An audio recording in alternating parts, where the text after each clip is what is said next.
پہلے تو سب لوگوں کا ایک ہی مذہب تھا، لیکن وہ آپس میں اختلاف کرنے لگے تو اللہ نے ان کی طرف بشارت دینے والے اور ڈر سنانے والے پیغمبر بھیجے اور ان پر سچائی کے ساتھ کتابیں نازل کی تاکہ جن امور میں لوگ اختلاف کرتے تھے ان کا ان میں فیصلہ کر دے۔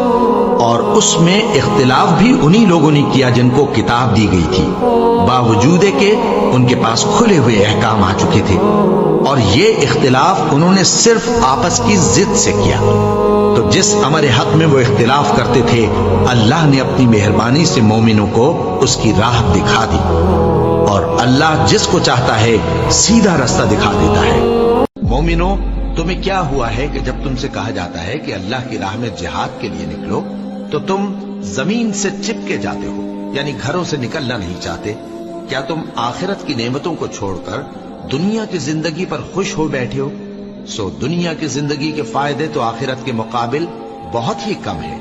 اگر تم نہ نکلو گے تو اللہ تم کو بڑی تکلیف کا عذاب دے گا اور تمہاری جگہ اور لوگ پیدا کر دے گا اور تم اس کو کچھ نقصان نہ پہنچا سکو گے، اور اللہ ہر چیز پر قدرت رکھتا ہے۔ میرا مددگار تو اللہ ہی ہے جس نے کتاب برحق نازل کی، اور وہ نیک لوگوں کو دوست رکھتا ہے، اور جن کو تم اللہ کے سوا پکارتے ہو وہ نہ تمہاری مدد کی طاقت رکھتے ہیں اور نہ خود اپنی ہی مدد کر سکتے ہیں، اور اگر تم ان کو سیدھے رستے کی طرف بلاؤ تو سن نہ سکے، اور تم انہیں دیکھتے ہو کہ بظاہر آنکھیں کھولے تمہاری طرف دیکھ رہے ہیں مگر فی الواقع کچھ نہیں دیکھتے۔ حکم ہوگا کہ اسے پکڑ لو، اب اسے طوق پہنا دو، پھر دوزخ کی آگ میں اسے جھونک دو، پھر زنجیر سے جس کی لمبائی 70 گز ہے جکڑ دو۔ یہ نہ تو اللہ عظمت والے پر ایمان لاتا تھا اور نہ فقیر کے کھانا کھلانے کی ترغیب دیتا تھا، سو آج اس کا بھی یہاں کوئی دوست نہیں اور نہ اس کے لیے کوئی کھانا ہے سوائے زخموں کے دھون کے، جس کو گناہگاروں کے سوا کوئی نہیں کھائے گا۔ سو میں ان چیزوں کی قسم کھاتا ہوں جو تم کو نظر آتی ہیں اور ان کی جو تمہیں نظر نہیں آتی، کہ یہ قرآن ایک معزز فرشتے کا پہنچایا ہوا کلام ہے، اور یہ کسی شاعر کا کلام نہیں، مگر تم لوگ بہت ہی کم ایمان لاتے ہو، اور نہ کسی کاہن کا قول ہے، لیکن تم لوگ بہت ہی کم غور و فکر کرتے ہو۔ یہ رب العالمین کا اتارا ہوا ہے۔ کہو کہ اے اللہ، اے بادشاہی کے مالک، تو جس کو چاہے بادشاہی بخشے اور جس سے چاہے بادشاہی چھین لے، اور جس کو چاہے عزت دے اور جسے چاہے ذلیل کرے۔ ہر طرح کی بھلائی تیرے ہی ہاتھ ہے، اور بے شک تو ہر چیز پر قادر ہے۔ تو ہی رات کو دن میں داخل کرتا اور تو ہی دن کو رات میں داخل کرتا ہے، تو ہی بے جان سے جاندار پیدا کرتا ہے اور تو ہی جاندار سے بے جان پیدا کرتا ہے، اور تو ہی جس کو چاہتا ہے بے حساب رزق بخشتا ہے۔ لوگوں، تم کو زیادہ سے زیادہ مال سمیٹنے کی خواہش نے غفلت میں ڈالے رکھا، یہاں تک کہ تم نے قبریں جا دیکھی۔ دیکھو تمہیں عنقریب معلوم ہو جائے گا، پھر دیکھو تمہیں عنقریب معلوم ہو جائے گا۔ دیکھو اگر تم جانتے یعنی یقینی علم رکھتے تو غفلت میں نہ پڑتے۔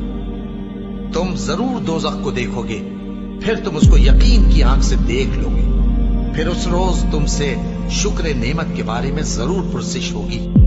اور جس شخص کے دل کو ہم نے اپنی یاد سے غافل کر دیا ہے اور وہ اپنی خواہش کی پیروی کرتا ہے اور اس کا کام حد سے بڑھ گیا ہے، اس کا کہا نہ ماننا، اور کہہ دو کہ لوگوں یہ قرآن تمہارے پروردگار کی طرف سے برحق ہے، تو جو چاہے ایمان لائے اور جو چاہے کافر رہے۔ ہم نے ظالموں کے لیے دوزخ کی آگ تیار کر رکھی ہے جس کی قناتیں ان کو گھیر رہی ہوں گی، اور اگر فریاد کریں گے تو ایسے کھولتے ہوئے پانی سے ان کی داد رسی کی جائے گی جو پگھلے ہوئے تانبے کی طرح گرم ہوگا اور جو ان کے چہروں کو بھون ڈالے گا۔ ان کے پینے کا پانی بھی برا اور آرام گاہ بھی بری۔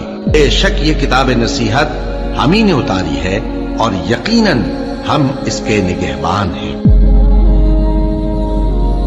یہ لوگ کس چیز کی نسبت ایک دوسرے سے پوچھتے ہیں؟ کیا اس بڑی خبر کی نسبت جس میں یہ اختلاف کر رہے ہیں؟